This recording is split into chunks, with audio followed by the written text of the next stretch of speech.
वो वहाँ पे एक्चुअली मामला आपस का था, मोहल्ले का ही था। और जो लड़के ने हमला किया, वार किया, उसके बारे में हम लोगों ने जैसा सुना कि वो वहाँ पे अक्सर लड़ाई झगड़े इनके होते रहते थे। ठीक है, फिर उसके बाद में उसको ये नोटिस पहले आई थी उसके घर को लेकर के। इसकी नोटिस पहले आई थी 3-4 दिन पहले। फिर वो 4 दिन पहले ही उसको इस चीज़ की खबर मिल गई थी कि वो घर उसका डिमोलिशन किया जाएगा। तो जिसकी वजह से उसको ऐसा लगा होगा शायद कि किसी ने मतलब उसकी इन्फॉर्मेशन दी, कंप्लेंट किया, या जो उसके वहाँ के लोग थे तो उसको उसने टारगेट किया और उसी पे लड़ाई हुआ। लड़ाई का नतीजा ये सारी चीज़ें निकली। इसके अंदर में मतलब अवैध निर्माण, या ऐसा नहीं, अवैध निर्माण को आप क्या बोलेगा, वहाँ पे तो जरी मरी में हज़ारों की तादाद में सब ऐसे घर हैं। कोई एक तो घर ऐसा है नहीं उसका। नहीं सर, जिस तरीके से इस रूम को जिस तरीके से डेमोलिशन किया गया है, तो महाराष्ट्र के पालक मंत्री को आना पड़ा इस अवैध निर्माण को लेकर। और जिस तरीके से पालक मंत्री के साथ बगल में जिस तरीके से बयान चल रहे थे हिंदू मुस्लिम को लेकर, इस पर आप क्या कहना चाहेंगे? मैंने कल का वीडियो में भी मैं ये बोला था कि जो प्रभात लोढ़ा जी आए थे उनको इस बारे में कोई जानकारी नहीं दी गई, और जो जानकारी दी गई होगी वो डेफिनेटली 101% गलत होगा। लेकिन जो बाजू में खड़े रह करके आदमी बोल रहा था हिंदू मुसलमान वाली सारी बातें, हमने उसकी निंदा की, हमने उसके खिलाफ में सारी बातें की कि जरी मरी के माहौल ऐसे नहीं है, हम सब भाईचारे से रहते हैं और ऐसा कोई भी मामला नहीं है। लेकिन उसने सियासत चला, उसको लगा होगा कि भाई हम ये सब बात करेंगे तो हिंदू वोट उनको मिलेगा या वो बीजेपी को दिलवाएंगे। वो बात की बात है, लेकिन जरी मरी के अंदर में या चांदीवली के अंदर में हमारे लोगों के अंदर में ये सब चीज़ें नहीं है। हमारे लोगों में बहुत अच्छा भाईचारा है और हम लोग बहुत मिलजुल करके रहते हैं। यही वजह है कि इतने बड़े दंगे फसाद होने के बाद में भी कोई भी एक मुसलमान इस मामले को लेकर के ज़रा सा भी एक तिल बराबर नहीं बोला, खड़ा नहीं हुआ। आपने कहा कि कल इस बारे में लड़ाई हुई है और ये घर का मामला एक अलग होता है और जो झगड़ा हुआ वो एक अलग है। रात में झगड़ा होता है, दूसरे दिन डेमोलिश हो जाता है। नोटिस अपनी जगह पे उसी दिन क्यों होता है? क्या लोगों का नजरिया उस पर नहीं जाएगा कि झगड़ा हुआ और उसको डेमोलिश चला? देखिए, बहती गंगा के अंदर में तो कोई भी हाथ धोना या कुल्ली करने का काम करता है। अभी मैंने आपको बताया कि वो उसने बोला कि ज़मीन दोष करेंगे, तो उसके ऊपर हमने कहा भी कि मतलब ये चीज़ किसी के बाप का कानून नहीं है कि मतलब वो ज़मीन दोष कर दे आप किसी के भी घर को।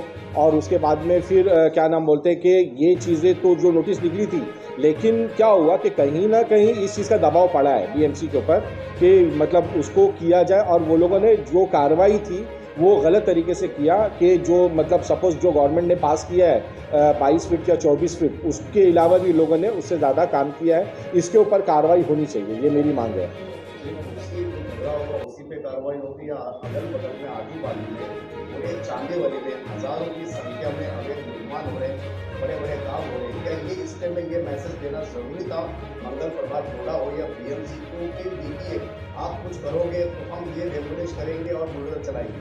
ये जायज़ है? नहीं, देखिए मैं बता रहा हूँ ना, तो कि देखिए कंप्लेंट जिसके खिलाफ रहती है ना उसी के ऊपर ऑब्जेक्शन लिया जाता है। अभी जैसे वो घर था, ठीक है, मान लेते 40 फीट का था, लेकिन उसके बाजू वाला भी 40 फीट का था, लेकिन अगर उसके ऊपर कंप्लेंट नहीं है तो वो लोग ये काम नहीं करते। लेकिन जिसके ऊपर कंप्लेंट रहती है उसके ऊपर ऑब्जेक्शन लिया जाता है। और इसकी नोटिस 3-4 दिन पहले आ चुकी थी डिमोलिशन की। इसकी नोटिस पहले आ चुकी थी डिमोलिशन की। मैं जिस बात के ऊपर खिलाफ हूँ और मैं जो आवाज़ उठा रहा हूँ, ये प्रेस कॉन्फ्रेंस हो रहा है, वो यही हो रहा है कि हमारे भाईचारे को यहाँ पे शांति भंग की जा रही है। बस मैं यही चीज़ बोलना चाह रहा हूँ कि ये गलत है। और यही चीज़ों के लिए मैंने मुंबई पुलिस कमिश्नर को भी लेटर लिखा। उनकी तरफ से मुझे एक्नॉलेजमेंट भी आया, पहचान के हाँ भाई आपका लेटर मिला। फिर जॉइंट सीपी का आया, फिर उसके बाद में एरिया डीसीपी का भी होगा शायद, वो जो मुझे एक्नॉलेजमेंट आया कि भाई आपका लेटर हमें मिला। लेटर में मैंने यही लिखा कि यहाँ पे जरी मरी की शांति भंग की जा रही है उस, और वो आदमी के ऊपर एफआईआर होना चाहिए जिसने ये सब बातें की जो बाद में दम नहीं था। नहीं सर, जिस तरीके से अभी आपने कहा है कि कंप्लेंट होगा तो ही डेमोलिश होगा, मगर आपने देखा होगा कि पूरा एक विभाग के अंदर जितने भी अवैध निर्माण पर आग लगे हैं वो सब अवैध निर्माण पे ही लगे, और जितने भी खूनी खेल खेला गया है वो सब अवैध निर्माण को लेकर ही खेला गया है। तो इसमें संबंधित अधिकारी के ऊपर सख्त कार्रवाई होनी चाहिए, ऐसा आपकी क्या राय है? हाँ, क्यों नहीं होनी चाहिए। देखिए भाई, बड़े बड़े मामले में अभी कौन सा एक राम, वो कंपनी है बहुत बड़ी, उसका मैं नाम भूल गया, और राम कुछ ऐसा राम करके मतलब है परेल के अंदर में, उसमें भी वो पब वब चलाए थे तो उन लोगों ने मतलब काफ़ी लोगों की मौत हुई थी। तो उसके ऊपर भी मतलब जाहिर सी बात है जो मतलब बीएमसी ठेकेदार है। आप ही के क्षेत्र में 162, 163, 164 में भीषण आग लगी थी, भीषण, जिसमें 2 युवक की जान भी गई थी अवैध निर्माण के चलते हुए। तो इस पर आप क्या आरोप लगाएंगे? वो बीएमसी का होना चाहिए ना, वो बीएमसी को आप फिर एक बड़े खेल के इंतजार में है क्या? बीएमसी और भी खेल सकती है। बीएमसी का काम क्या है, बीएमसी के ऊपर दबाव पड़ता है कहीं ना कहीं, तो फिर वो लोग ये काम करते हैं। तो किस तरीके का दबाव होता है? अभी कल जो हुआ वो दबाव ही आप उसको बोलिएगा ना। चांदोली विधानसभा में फिर एक बार होगा, फिर एक अवैध निर्माण पर कार्रवाई होगी। देखिए जो दबाव की खेल जो दबाव की कार्रवाई को रोकने के लिए स्थानीय आमदार की जिस तरीके से महाराष्ट्र के मुख्यमंत्री एकनाथ शिंदे जी ने विधानसभा में कहा था अवैध निर्माण करने वाले माफियाओं के ऊपर और अधिकारियों के ऊपर सख्त कार्रवाई की जाएगी, और इन्हीं के ग्रुप के तिनके ग्रुप के ही आमदार चांदेवाली में, तो क्या इनको ये अवैध निर्माण नहीं दिखता? देखिए वो उनके बहुत सारे काम है और वो जो काम है वो अपनी जिम्मेदारी को समझते हैं। आप उनको मतलब जो हमारे आमदार है, उन्होंने कहा है कि मांझी आमदार के छत्र छाया में ही अवैध निर्माण को अंजाम दिया गया, तो इसकी पूरी जांच की जाए। मांझी ना मतलब नसीम भाई के बारे में बोल रहे हैं ना वो। बताया गया है, आपने भी वीडियो को शेयर किया है, आपने भी रात को वीडियो आपने बनाया सोशल मीडिया के माध्यम से, तो इस पर क्या कहना चाहेंगे कि मांझी को दिख रहा था कि प्रेजेंट को आमदार को नहीं दिख रहा था कि अवैध निर्माण? देखिए वो सबकी अपनी अपनी जिम्मेदारी होती है, सबका अपना अपना काम होता है। कल जो भी कुछ हुआ तो उसमें पुलिस कार्रवाई अपनी की, पुलिस उसकी जिम्मेदार है, और बीएमसी ने जो तोड़फोड़ किया है बीएमसी उसकी जिम्मेदार है। आप बीएमसी के ऊपर ब्लेम कर सकते हैं, बीएमसी को बोल सकते हैं। लेकिन आरोपी के घर के ऊपर इलीगल बता के काम किया जा रहा है। कहीं ना कहीं महाराष्ट्र के अंदर देखा जा रहा है, बीजेपी सरकार है, एक तो मीडिया लोग चलाए हिंदू मुस्लिम की हिंसा के बाद ही ये हिंदू मुस्लिम का बीच को तर्क दिया जा रहा है कि जगह जगह हिंसा होती है, तो उसके बाद एक के बाद एक बुलडोजर चलाया जा रहा है। तो इसमें क्या करेंगे बीजेपी सरकार महाराष्ट्र में क्या नहीं करता? देखिए वो जो यूपी की सरकार है वो बहुत अलग है, और यहाँ पे माननीय श्री एकनाथ शिंदे जी की सरकार है, और मैं उनको पर्सनली जानता हूँ, और वो बहुत सेक्युलर किस्म के आदमी है, ठीक है। लेकिन जब कभी ऐसा मामला सामने आ जाता है तो जाकर के ये जैसे मीरा रोड वाला हुआ, बेशक लड़ाई हुई, लेकिन लड़ाई होने के बाद में जो मतलब मार्केट तोड़ी गई है, तो ऑब्वियसली वो तो एक इलीगल रहता है। अब उसको आप सियासतन कुछ भी नाम दे दीजिए, मैं बता रहा हूँ कि यहाँ पे जो झोपड़ा टूटा है, जो घर टूटा है, वो ऑलरेडी 4 दिन पहले उसकी नोटिस आ चुकी थी, उसको तो टूटना ही था। लेकिन ये जो लड़ाई हो गई, लड़ाई होने के बाद में जो आदमी ने बोला हम उसके खिलाफ में है कि उसने उसको सियासी रंग दिया, ये गलत है। उसे सियासी रंग नहीं देना चाहिए था।